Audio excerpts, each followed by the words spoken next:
Cette activité entre dans le cadre du projet de l'USAID, appui à la gestion des finances publiques, mais quand même la composante particulièrement qui cherche à promouvoir la transparence et la participation du public au processus budgétaire.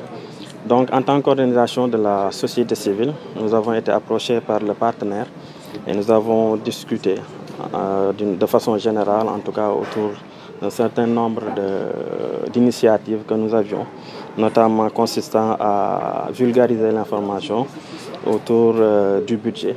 Donc, c'est dans ce cadre-là que peut-être cette initiative a été développée. L'étape Ziguinchor n'en est pas en la première. Donc nous avons été à Dakar déjà, c'est là où on a commencé. Nous avons poursuivi les activités également au niveau de Fatick, de Kaolack. Donc aujourd'hui nous sommes à Ziguinchor pour en tout cas essayer de matérialiser ce projet en tant que peut-être projet phare ou peut-être l'un des projets phares aujourd'hui que l'Observatoire est en train de dérouler au niveau du Sénégal et qui cherche à être davantage inclusif. C'est-à-dire, comme vous pouvez le constater, au niveau de la salle, il y a toutes les couches qui sont représentées et nous sommes conscients de l'envergure de la thématique et de son importance vu le contexte actuel. Les populations sont devenues de plus en plus exigeantes en tout cas en matière de transparence et nous avons pensé que ce serait un contexte adapté pour tenir ce genre d'activité.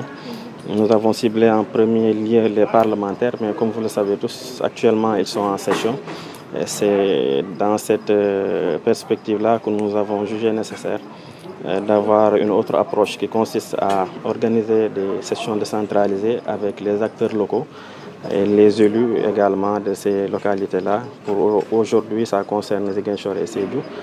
Et ce que nous souhaitons à la fin de cette activité, donc à l'issue de cette rencontre, c'est de pouvoir en tout cas produire un cahier de doléances qui va en tout cas regrouper l'ensemble des préoccupations de ces acteurs-là qui sont identifiés. Cette production, donc ce cahier de doléances sera destiné aux parlementaires qui devront à leur tour également porter le plaidoyer au niveau de l'hémicycle. Donc je pense que c'est tout l'intérêt d'une telle initiative aujourd'hui.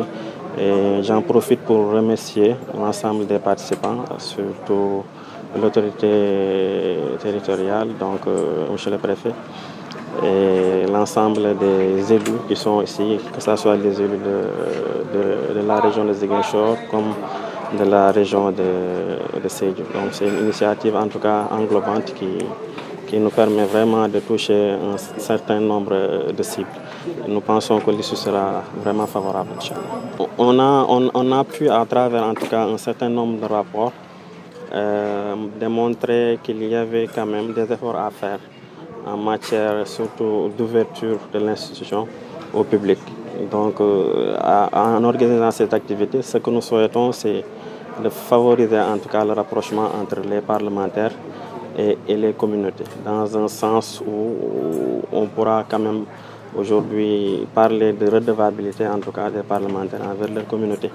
Donc ce serait une bonne occasion de pouvoir avoir cette interaction-là entre les parties prenantes et permettre à ceux qui représentent les différentes localités au niveau de l'hémicycle de pouvoir en tout cas disposer d'éléments factuels, d'axes de plaidoyer solides autour desquels ils pourront faire leurs interventions au niveau de l'Assemblée et aider les communautés, les populations également à pouvoir répondre à un certain nombre de préoccupations au niveau local.